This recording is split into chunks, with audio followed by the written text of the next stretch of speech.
সবাইকে সকলকে আরো একবার আমার চ্যানেলে স্বাগত। আমার তরফ থেকে বড়দের প্রণাম আর ছোটদের অনেক ভালোবাসা। আর আজ হলো 17ই জুন। জানি ব্লগটা একটু দেরিতে যাচ্ছে, একটু ম্যানেজ করে নিও। হ্যাঁ, কয়েকটা প্রবলেমের জন্য এই ব্লগটা যেতে একটু লেটই হয়ে গেল। তো যাই হোক, সেই দিনকে সকাল সকাল ঘুম থেকে উঠে নিয়ে আমি সবার ফার্স্টে গেছিলাম রান্নাঘরে মা কি করছে এটা দেখতে। আছে 5 রকমের ভাজা, পটল ভাজা, আলু ভাজা, শাক ভাজা, বেগুন ভাজা, মাছ ভাজা, 5 রকমের ভাজা। সাথে আছে মাছের একটু হালকা পাতলা আলুর দম, চিলি চিকেন, আর মাছের মাথা দিয়ে ডাল আর রাইস। বার্থডে স্পেশাল লাঞ্চের মেনুতে কি কি আছে সেটা তো তোমরা মায়ের মুখ থেকে একেবারে শুনেই নিলে। আর আমি দেখেছি জানো, এই গরমের মধ্যে প্রত্যেক বছর এই সেম দিনে আমার জন্য এত রান্না বান্না করতে গিয়ে না মার খুব কষ্ট হয়ে যায়।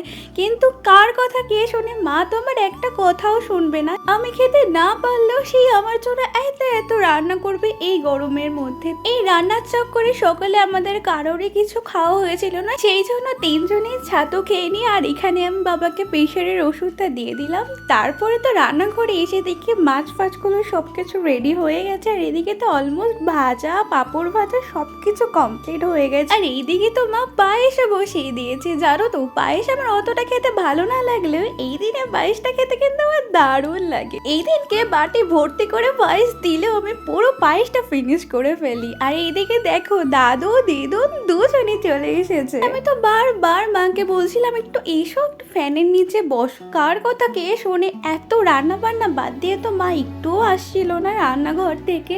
তো দিদুন আর দাদুর জন্য আমি এখানে একটু চা করে দিলাম। আর সব কাজ মায়ের একা একা করতে সত্যিই ভীষণ প্রবলেম হচ্ছিল, কিন্তু আমাকে তো কোনো কিছুতে হাত লাগাতে দেয়নি সেদিনকে, যে আমি একটু হালকা পাতলা হেল্প করে মায়ের একটু কাজটা কমাবো। আর এইদিকে দেখো, দিদুন এখানে আমার আশীর্বাদের থালাটা প্রিপেয়ার করছে।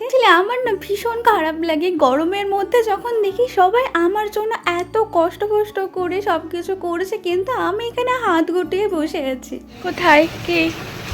ও বাবা, তুই নাচ করছিস কেন? হ্যালো ভাই, থ্যাংক ইউ। উমা, কি গিফট? ওরে বাবারি, এটাতে কি আছে ভাই? জানি না, তুই দেখ। উমা, কি সুন্দর। ওদের সঙ্গে একটা ছোট্ট একটা গিফট দিয়েছে। এই ব্যাগটা আমার বেশি পছন্দ হয়েছে। বাজারে যাবো এই ব্যাগটা নিয়ে। ও আমি বড় হয়ে গেছি, আমি কেন এখনো পাটনা খেলি? ঠিক ওর হাইট আছে। হ্যাঁ, আমি এখনো বাচ্চা, বুঝতে পারলি?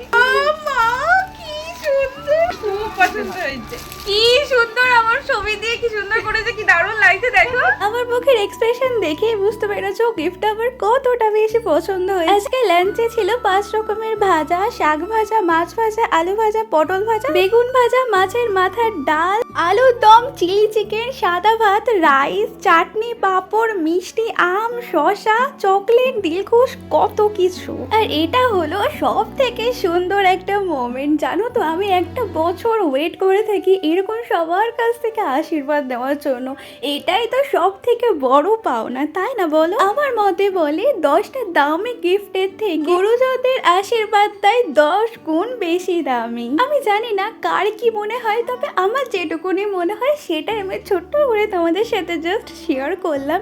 তো সেদিনকে আমাকে অনেকে আশীর্বাদ করেছে, যার জন্য আমি ভীষণ খুশি হয়েছি। সবার ফার্স্টে দাদু, দিদুন, মা, বাবা, দাদা। আর এটা হচ্ছে আমার সেই বান্ধবী যে আমাকে আশীর্বাদ করার জন্য প্রচুর বায়না কান্নাকাটি করছিল। লাস্টে ও আমাকে আশীর্বাদ করতে পেরেছে। যাই হোক, আমি একটু মজা করে বললাম, প্লিজ কিছু মনে করিস না। দেন আমাকে জেঠি আশীর্বাদ করে। তারপরে তো আমরা খেয়ে দিয়ে ওঠার পরে মা, বাবা, দিদুন সবাই খেতে বসে পড়ে। আর সেদিনকে জানো তো, দিদুনরা সবাই বাড়ি চলে গেছিল। Happy birthday. Happy birthday. Thank you. ওরে বাবা, তুই পড়ে যাবে তো।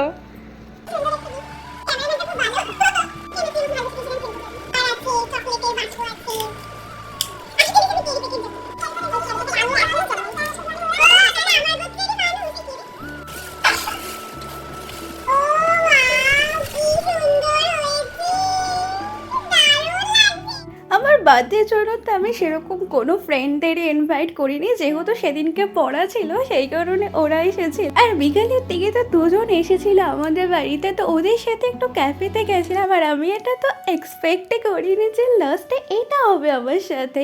তো যাই হোক, একটুখানি পরেই বুঝতে পারবে। তো ওদের সাথে ক্যাফেতে যাওয়ার পরে আমার জন্য ওরা কেকও এনেছিল, যেটা আমি তো আগে থেকে বিন্দু বিসর্গ কিচ্ছু জানতাম না। ওখানে গিয়ে হঠাৎ করে এরকম কিছু দেখার পরে তো আমি জাস্ট সারপ্রাইজই হয়ে গেছিলাম। কারণ এটা হলো আমার জীবনের ফার্স্ট টাইম। আমার যতগুলো বার্থডে গেছে এতদিনে সবই আমার বাড়িতেই কেটেছে, বাট এই ইয়ারটা একটু ডিফারেন্টে কেটেছে। যাই হোক, এর জন্য তো আমি ভীষণই খুশি হয়েছিলাম। আর এই যে এই সময়টা আমরা কেউ ভাবতেও পারিনি যে এরকম কিছু হবে।